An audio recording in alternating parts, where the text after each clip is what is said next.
Hi and welcome to Genetics Decoded. I'm Sharon Palmer, your host.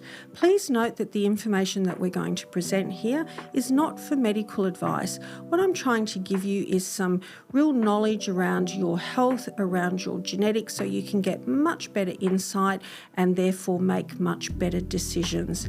What we're going to be focusing on today is cow's milk allergy. So for any of you out there who are currently consuming cow's milk or any of the products made from cow's milk, so that's all your yogurts, your cheese, your creams and your ice creams, maybe you've already removed cow's milk because you think it's bad for you, or you've gone over to lactose-free milk, or maybe you're using A2 milk. What we're going to do is really examine the genetics today around a cow's milk allergy, help you make much better decisions around this food group in your diet, examine how it might be impacting on your health. So if you're suffering from certain conditions, you might think, oh, it'd be really beneficial for me to go in and get this information. Billions of people around the world are consuming dairy every day. What we want to do is figure out for each and every one of us, is it good for me or is it bad for me?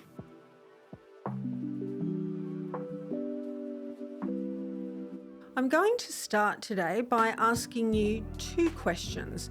The first is, do you currently consume dairy or dairy products? And if you've answered yes, then you're in very good company. We know there's billions of people worldwide who currently have dairy and dairy products, so that's a lot of people. The second question is, do you believe that dairy is good or bad for you? And what we're seeing today is that people are pretty polarized around dairy, not just the average layperson, but also from a research point of view. So you've got some people going, dairy is really bad. I've been told, from patients, only baby cows should be drinking milk. And it's been referred to as the white poison. And then on the other hand, you've got researchers that are going, there's some real benefits around dairy. And they refer to it as the white elixir. So the question is, who's right or who's wrong? Is it really good for you and you should be having it? And if you've removed it, maybe that's not a good thing. Or is it really bad for you? And if you're currently consuming it, are you putting your health at risk and it should be gone? We're at the point now where we shouldn't be putting our food into these definitive categories of good for you or bad for you, because genetics is really showing us that in some people, consuming dairy could be very beneficial. But we also know that there can be some real risks around dairy consumption for other people. When you're asking that question, you don't want to be asking that question for everybody in the world. You want to be asking that question, is dairy good or bad for me? And what I'm going to show you today is your genetics can clearly answer that question for you. And that way you can make much better decisions around whether it's in or whether it's out. Not some like, oh, maybe it could be, or I've read this article or someone on some podcast told me something. You can go back into your genetics and you can find out for certain whether you should be making a decision to remove it from your diet. How could dairy be a problem for us from a health point of view? I'm sure most of you have heard around lactose intolerance. In fact, if you've been listening to this podcast, we recently did a whole podcast around lactose intolerance. I'm not going to go into that in great detail today, but it is very well established that some people are definitively lactose intolerant. It means that they're unable to produce the enzyme called lactase. They therefore can't break down that lactose, and they end up with specifically a lot of gastrointestinal type issues. So we know for certain that some people can be lactose intolerant. Your genetics will clearly define whether you are or are not lactose intolerant. But on the other hand, we've also got issues around something called cow's milk allergy. And again, that doesn't come as a surprise. Most people, especially if they've got children, somewhere along the line, someone's talked about cow's milk and cow's milk allergy. But they're really the two main issues around why dairy could be problematic. Are you lactose intolerant or do you have a cow's milk allergy? What I see a lot at a clinic level, I work with a lot of patients, and I see people make these really quite big decisions around their diet, and sometimes they do it quite quickly. Like one day they're having a normal diet, and then the next week they're going, I've read something about carnivore, I'm going on the carnivore diet, or I'm going to be vegan. So people are making these very big decisions around their diet, often with no real understanding of why, maybe just someone's opinion, someone's podcast, or maybe a practitioner had advised them that they believed that that would be a good intervention for them. But again, a lot of people are making these really, really big decisions around removing food groups. And we really do need to be careful when we're doing that we're not doing something without full knowledge. As I said, not everything is all good or bad. You want to really know what side of the fence you sit on and then make a decision. And it is very well established in the literature of the benefits of cow's milk. And from a nutritional point of view, cow's milk and dairy products are very dense from a nutritional perspective, full of a lot of amino acids, not just from a macronutrient point of view, but even from a micronutrient perspective. We're seeing they deliver a lot of vitamins and minerals. And that's not to say that you can't replicate that with other choices, but it's also really important if you are removing a food group is to understand the benefits it contributes to your diet or to your health.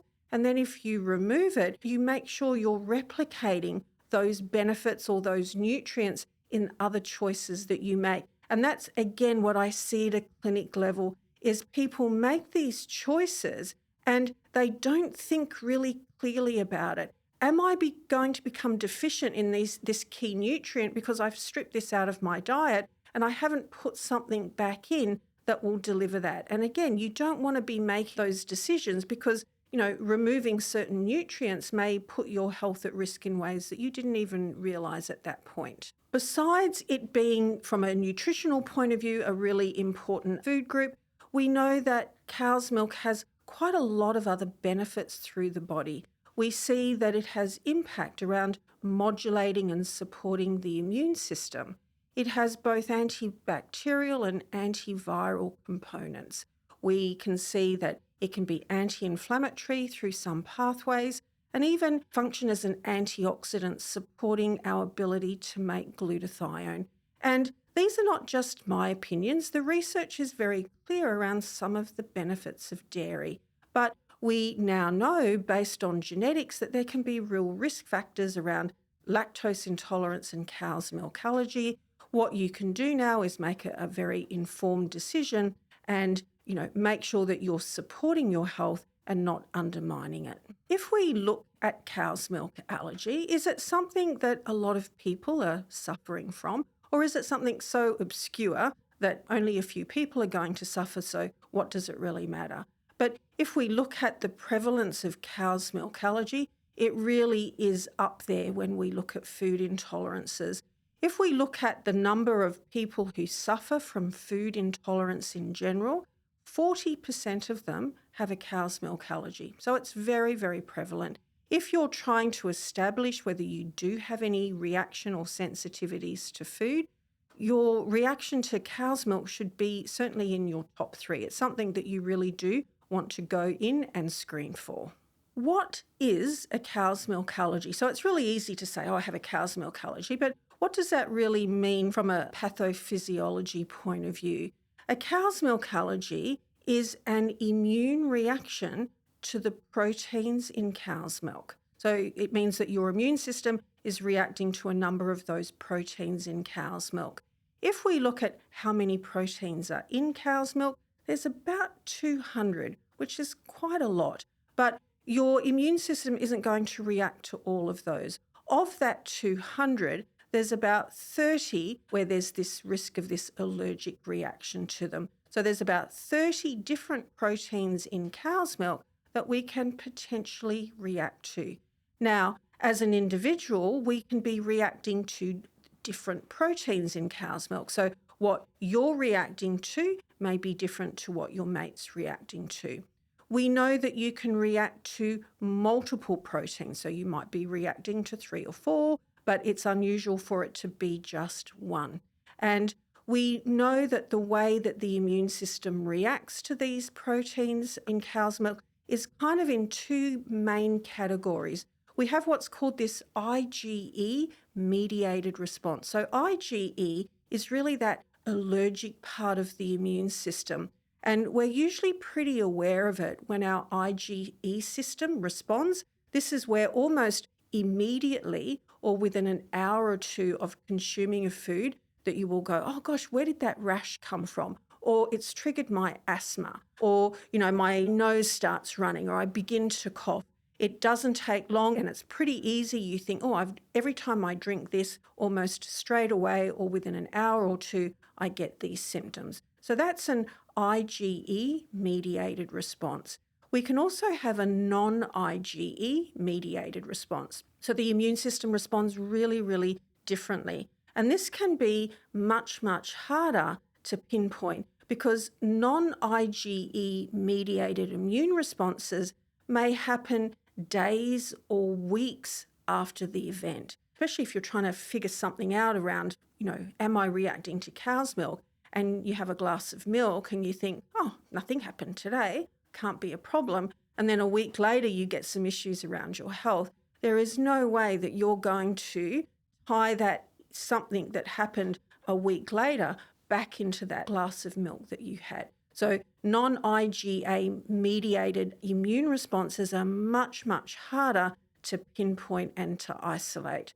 We also know that if you have an IgE mediated cow's milk allergy, it tends to be a lot more serious, and it usually means that you're not going to outgrow it either. So it's something that will be persistent through the course of your lifetime. So it's important to understand that there's 2 different ways in which the immune system can react to cow's milk.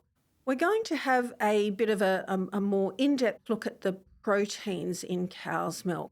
Now, if we look at those proteins, of all the proteins in cow's milk, 80% of them are casein. And most people have heard the term casein. We know that the 2 predominant types of casein in milk are what we call A1 and A2.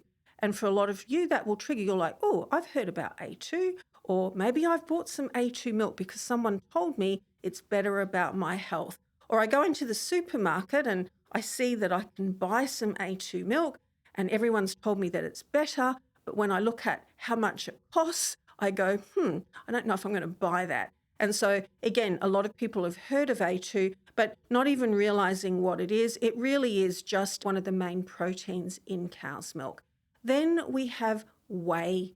And again, any of you who have been taking your whey protein powder, that's what you're taking. It's one of the proteins in cow's milk. So you've got casein, which is either predominantly A1 or A2 casein, and then you've got your whey protein, which is about 20% of the rest. When we look at whey proteins, you can further break that down. There'll be a whole range of different immunoglobulins and things like lactoferrin. But really, that's the main thing, is you've got these proteins in cow's milk. 80% of them are casein-based and 20% of them are whey proteins. If we know that your body can react to cow's milk and we see that it's a very common reaction, the question is, how do you tell if you've got a cow's milk allergy? And that's very easy to ask, but it's actually much more complicated to be able to define whether you do or you don't have a cow's milk allergy. And what we have to look at too is that if people have been reacting to foods and they've got significant health issues, it becomes important to try and figure out whether you are reacting to cow's milk or whether you're reacting to something else. Because if you are, you want to remove it. But trying to figure out whether you're reacting to cow's milk specifically can be really, really difficult. And if we look at the current medical model around how we would go about that, is that, it comes back to this IgE screening. This IgE, it's an immunoglobulin, and you can measure the levels of this in your blood. So people can go off and they can have a blood test, they can do an IgE test, and they can see whether their IgE levels are really elevated. And I do that test quite frequently at a clinic level. And just because people are reacting to certain foods does not mean that their IgE levels will be elevated. But then I see it in some people where it's elevated, and then I see in other people where it is absolutely through the roof. But even if your IgE is positive from a serum point of view, it is not just cow's milk that can push that Ig level up. So even if it's elevated, it's not specific to you knowing that it's to cow's milk. We know that gluten could do it. We know that your reaction to histamine, an IgE test, it's nice to know if it is up and you've got that reaction, but it's not clear that it could just definitely be around cow's milk. So there's some real limitations there. Those tests can be good when you've got some real detail, particularly from a genetic point of view, that you've got these food intolerances and you remove them. Then you want to go back in and track over time that that IgE response is getting better. A lot of people who've had allergies or are trying to figure out their food intolerances have often gone off and they've had a skin prick test. And again, this tends to be an IgE mediated test. We know that, again, there's some limitations here. What did we just establish? Some people who have a cow's milk allergy will have a non-IgE mediated response. So even if that test comes back negative, it just means that, well, it's non-IgE. It could be other reasons, but often what you will see is people will get a negative there and they will be told that they don't have a cow's milk allergy. So that would, in a way, be kind of a false negative. It's just that their immune system is reacting in ways that that test wasn't good at identifying here. We also know that the degree of reaction to cow's milk varies from person to person. And again, genetics is playing a really big role here. Some people can have genetic variances in which even very small amounts of cow's milk can trigger a reaction, and other people where their tolerance may be a little bit higher. The thing is, when you're having things like a skin prick test, there's a certain threshold dose that's being screened here. What if your reaction is above that threshold dose? So there wasn't just enough of it to trigger that reaction for you, but in someone who's more sensitive, that test showed up as positive. So again, there's limitations around doing an IgE skin prick test. And then we come back to the food challenge or the elimination diet. I have seen so many patients with gut issues. Without fail, at some point, all of them have tried removing foods, putting them back in. They find it cumbersome. So it's time consuming, it's cumbersome. And at the end of all of that, it's really not very definitive. People they don't really know, they get confused. And the really big problem around food testing, like doing challenge or elimination diets, is that it is almost impossible over the course of a number of days or week to exclusively just eat one food group and remove everything else. So, you might be limiting your diet, but in your diet there could be gluten coming in, or there could be histamine, or there could be some issues with fructose. How do you know what your body is reacting to? And so if you're removing cow's milk and you think my symptom didn't get any better, and you go, it must mean that I'm not reacting to cow's milk. It could have been that the gluten that you're still consuming was part of the symptoms that you're getting. So unless you can look across a whole lot of food intolerances all at once, food challenging or elimination diets really have their limitation. We know around cow's milk allergy that the type of food here is really important. So whether maybe you're consuming a glass of milk, or maybe you're having your cow's milk in a fermented yogurt, or maybe it's something that's being cooked. Again, your immune system can react to different ways in which that product, that cow's milk, is prepared. And again, you're probably sometimes having it in its raw state or its fermented state or its cooked state, and that's going to change the reaction. what we're really seeing is food challenges and elimination diets are cumbersome and really not very accurate at all. And again, if you're looking for that connection, if it's not an IgE mediated response, if it's something is showing up days or even weeks after you've consumed that food, you've got almost no chance of connecting the dots. If trying to establish whether you have a cow's milk allergy is so difficult, what are you going to do? And this is where genetic screening is such a benefit in the marketplace, is that a lot of these limitations are now being removed through genetic testing. Genetic screening is very easy to do. It's either done through a swab or through a saliva sample, but getting your genetic data today is, first of all, it's not expensive and it's pretty accessible. If you're screening around cow's milk, you have to make sure that the company that you're using is offering these genetic tests so that you'll see as we go in here that a cow's milk allergy is not a single gene. So you've got to make sure that whatever screening tool you're using is going to give you enough information around the genes that have been identified as risk factors for cow's milk allergy.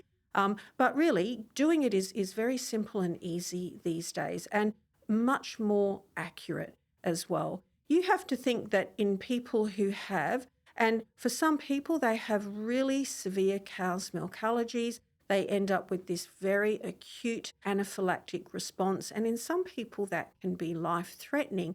You certainly don't want to be doing food challenges in those people, but sometimes you don't know what that reaction is until you first put that food in. One of the benefits with genetic screening is that it doesn't rely upon you eating foods or removing foods. You just look at these genetic risk factors. And it means that you can look really early as well, is that you're not waiting until you've introduced foods, particularly if you've got children, and then going, oh, now suddenly they've got this rash or they've got this asthma or their asthma seems to get triggered, and then trying to figure out what the problem is. Your genetics allows you to look really early, and this is really the recommendation around food intolerance testing, is to do it before you introduce food. Because one of the things we're also seeing is that, some of these reactions that we have to cow's milk is that they can be quite persistent over time. So better to not trigger them in the first place than try and figure it out after the fact. The way that your body reacts to cow's milk and to the proteins, again, is complicated. There can be multiple pathways. And by understanding from a genetic point of view which pathways are operating, you'll get a much better understanding of how that cow's milk allergy could show up from a clinical point of view. Are you more likely to be seeing risks around asthma or more likely to be seeing atopic dermatitis, so it's going to show up more around skin issues? Or is it more likely to be triggering an immune and autoimmune response? So again, knowing the pathways allows you to know clinically how this might be related as well. Let's look at the genetics of cow's milk allergy in a little bit more detail. So as I had just recently outlined, it's not a single gene. So it's not one gene tells you that you have a cow's milk allergy. To date, there's probably around about 5-6 different genes that will tell you whether you have this cow's milk allergy. The other benefit with genetic screening is that it's going to allow you to understand your degree of sensitivity. So are you somebody where even small amounts could trigger a response, or whether there's a little bit more tolerance there? And again, that can make a difference.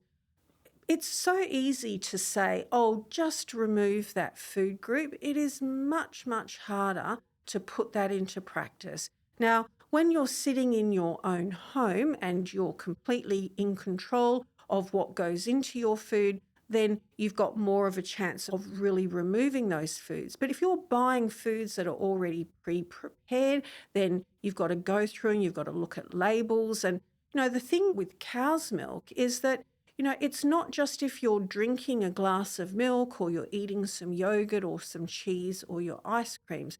These days, your food manufacturers are bearing milk solids and milk proteins into so many different foods. And again, this is where we're seeing this increased rate of exposure. I get patients saying to me, I can't believe they've put milk powders on my potato chips. Like, what are they using it for on my potato chips? But again, some of these things that they use might give certain properties to the food. It might give them a certain mouthfeel. It might help with shelf life. There's a lot of reasons that food manufacturers will be using milk solids and milk proteins in foods that you typically don't think of having as dairy. So again, if you're needing to remove this food group, it becomes cumbersome because you've got to start really looking at labels. And then you go to a restaurant, right? You can ask whether something's got it in, but in the background, you really don't know what's happening in the kitchen. You don't understand around cross-contamination.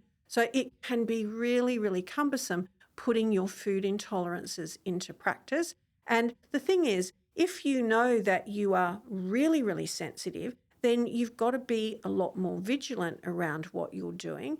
But if your degree of sensitivity isn't the same, you might have a little bit more wriggle room where, a little bit coming in here and there is not going to have the same degree of impact. So again, your genetics can really help you to understand that degree of sensitivity.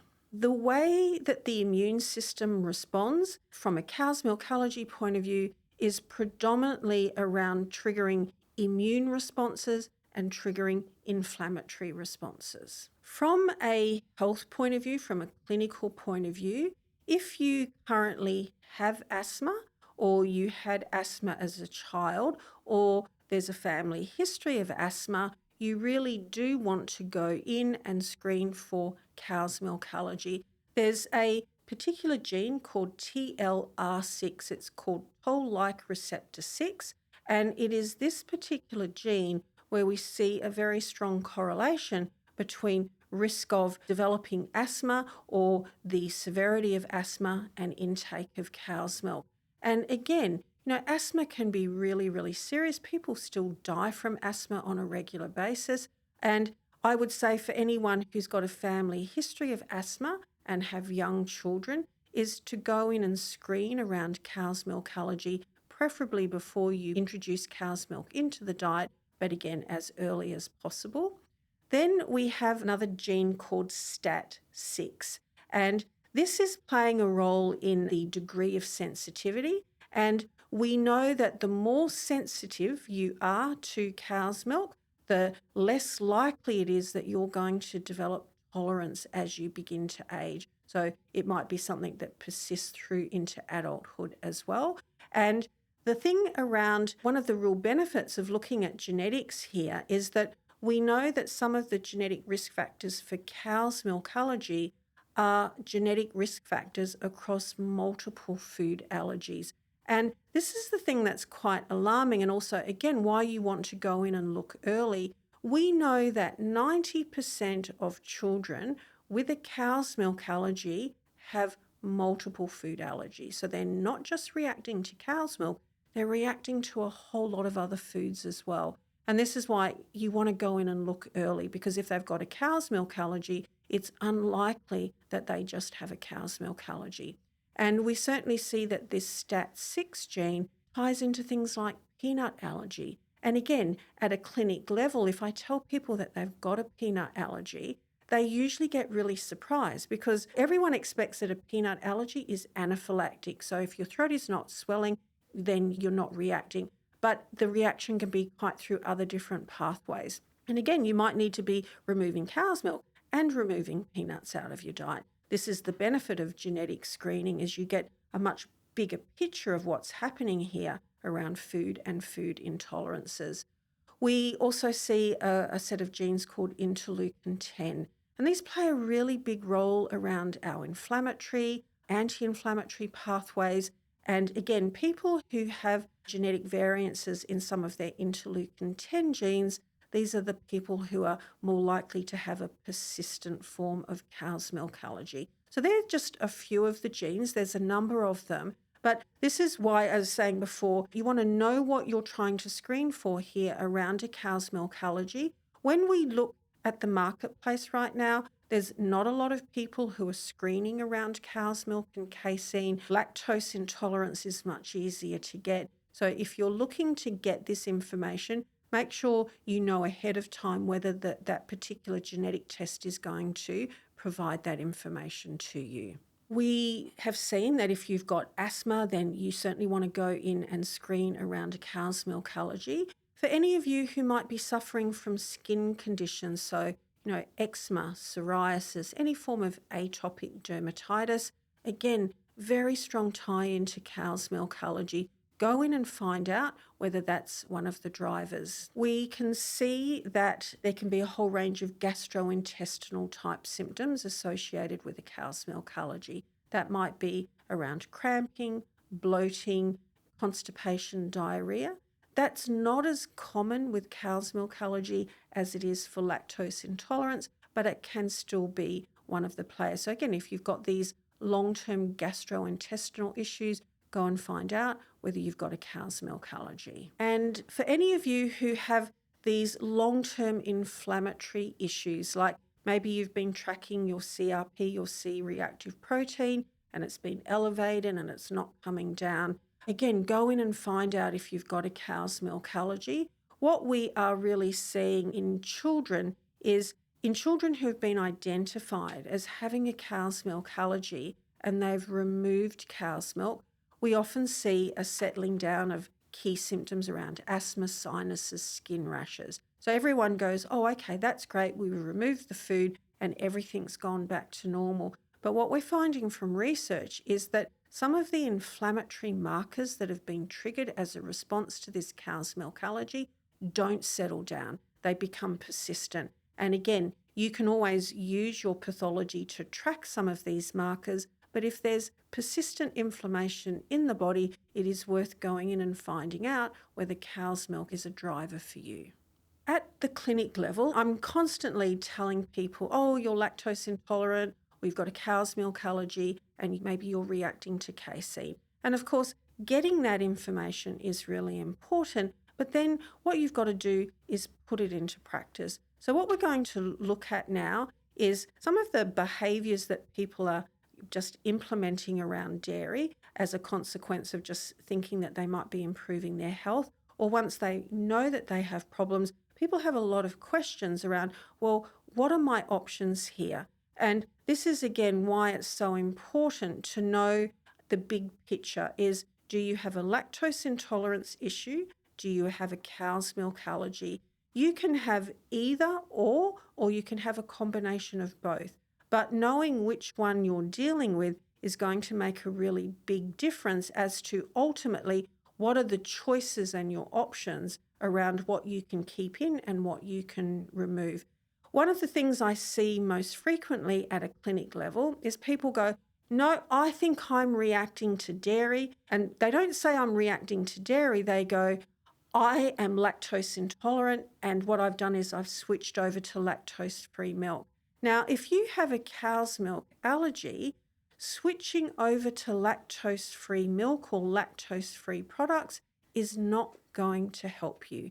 And that's because lactose-free is just dealing with lactose, which is the sugar molecule. All of those proteins will still be in that lactose-free product. So if you have a cow's milk allergy, going lactose-free is not going to help you. Then we have people go, can I switch over to a plant-based milk? So if I've got a cow's milk allergy, is it okay for me to start using plant-based milks? And the answer is yes. That is, in fact, that's probably going to be one of your main options, is to move over to a plant-based milk. And that doesn't matter whether it's almond or oat or coconut or rice. People make different choices for different reasons. But those plant-based milks will not contain any of those cow's milk proteins. So you'll be pretty safe in using those. Then the next question is from people is, okay, so I've got a cow's milk allergy. Can I switch over to using sheep's milk or goat's milk, or maybe I could use a goat's cheese instead of like my normal cheddar cheese? And the answer to that is maybe. The maybe is because unless you also know around what's happening with lactose, that may not be okay. So let's assume that you're lactose tolerant. If you've got a cow's milk allergy, you could switch over to another animal milk. And that's because the cow's milk allergy is specific to the proteins in cow's milk, not to the proteins in goat's milk or sheep's milk. But if you're lactose intolerant, then yes, the proteins won't be there, but the lactose will be. So this is why you've got to know for both of them. Then people go, oh, there's these dairy enzymes, this dairy ease that I've seen in the market. If I've got a cow's milk allergy, can I use that dairy enzyme to overcome my cow's milk allergy? And the answer is no. It's not going to have any impact around your cow's milk allergy. That would be a suitable intervention if you're lactose intolerant. So what those dairy ease or those little dairy capsules are is they're designed for people who are lactose intolerant. What it does is it introduces the enzyme that will allow them to break down lactose. That enzyme that you're introducing won't have any impact around your immune reaction to your cow's milk protein. So it's not going to help you at all. I have a lot of patients say, I'm already using an A2 milk, and so that will be okay for me. And I go, actually, it's not going to be okay for you. And that's because A1 and A2 milk both have these cow's milk proteins. The combination of how much A1 and A2 will vary, but it will still have these cow's milk proteins. So if you've got a cow's milk allergy and you think that your use of A2 milk is suitable, unfortunately, that's not the case. And let's have a little bit of a discussion here around what is A1 and A2 milk. So if any of you who, as I said, you've gone into the supermarket and you've seen it, or maybe you truly believe that it's much, much better for your health and you've been routinely using it. If we look historically at our cows, they used to only ever produce A2 milk. So you go back thousands of years ago and the milk that was produced by cows was A2 casein. And then what happened is there was a genetic shift and you started to get cows who were producing not just A2 casein, but also A1 casein. So that shift happened. And if you go into the marketplace today, you walked into your local supermarket and you bought a normal litre of commercial milk, it will predominantly be A1 milk today. If you're buying A2 milk, it will be the A2 form of casein. And the ability to purchase A2 milk, it hasn't been around for that long. In about the year 2000, there was a company in New Zealand that developed a genetic test in order to confirm whether that cow would produce A2 milk or whether it would produce A1 milk. And the way that they can do that is that if we look at, there's a single fundamental difference between A1 and A2, and it's got to do with the amino acid chain. And it all happens at what we call the 67th location. And we know that in cows that have the A2 milk, the change is between either a histidine or a proline amino acid. And that changes whether it's A1 or A2. And genetic screening allows you to identify that. And then, of course, you breed those cows, and what they do is they produce this A2 milk. So that's really how it came about. And if we look at why are all these health benefits being promoted around A2 milk? And the main reason is it comes back to something called BCM7. In A2 milk, when you drink A2 milk, it does not lead to the release of BCM7. When you drink A1 milk, it causes the release of BCM7. And researchers have gone in and gone, well, if you produce this BCM7, it's pro-inflammatory through the body. Researchers have looked at, its risk around type 1 diabetes and autism and gastrointestinal problems. I think you'll be a little cautious around that research There's research to support it, but there's also other research that says, I don't know, maybe these health benefits are overinflated. I think the jury is really out here as to whether switching over to A2 milk is really beneficial from a health point of view. But let's say you're drinking A2 milk. There's no harm or risk in having A2 milk over A1 milk other than maybe the impact on your budget. But if I don't think that the research is there where you just say, look, you have to move over to drinking A2 milk. But if you've already done that, again, there's no risk in having it. But that's really the real difference between A1 and A2 milk. And yeah, if you're buying A2 milk in the supermarket, you're having milk that's not going to lead to the release of this BCM7 in the body. The main thing I want you to all think about today is if you are currently drinking milk, do you have some risks around that? Are you lactose intolerant or do you have a cow's milk allergy? And going in and doing some genetic screening will clearly identify whether you've got some things to consider there. Perhaps you've already removed cow's milk from your diet and now you're questioning like, oh, I wonder if I need to, or have I moved over to lactose-free milk and am still having some of these cow's milk proteins? Again, your genetic can just give you very clearly defined answers and then you can make the best decision. It is one thing to be making that decision for yourself as an adult. Like a lot of people go, I'm just going to remove dairy. They don't think too much about it. But you also get parents who, if they have a strong belief system around a product for their own health, they often have that same belief system for that product in their children. So if they're removing these food groups, they've often removed them from their children's diet as well. And this is where we need to be a whole lot more cautious. Children have really different nutritional requirements as they're growing. If you are removing food groups from your child's diet, you want to have a really sound reason for doing it, but also making sure that they're not becoming deficient in certain nutrients through that choice.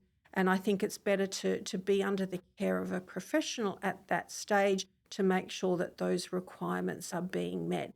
But dairy, our yogurts, our cheeses, our creams, our ice creams, they are very widespread in our diet. I think it's a really good thing to go and find out whether you're reacting to any of those components in cow's milk, finding out exactly what, and then making the best possible decision around your diet.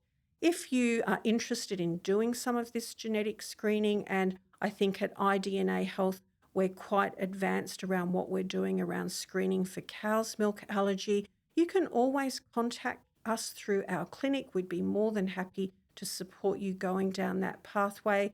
Noting also that if you've had your Ancestry or your 23andMe genetic test, we can take that genetic data and do that reporting across genetic information that you already have.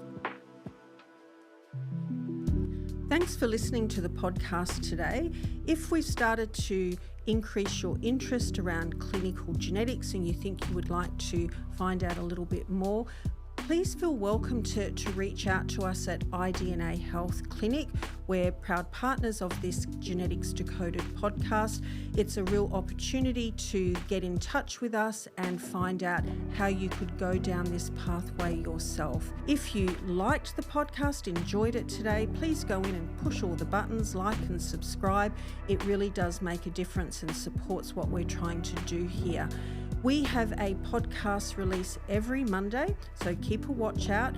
All of our topics are around genetics and health, and we would love you to join us every week.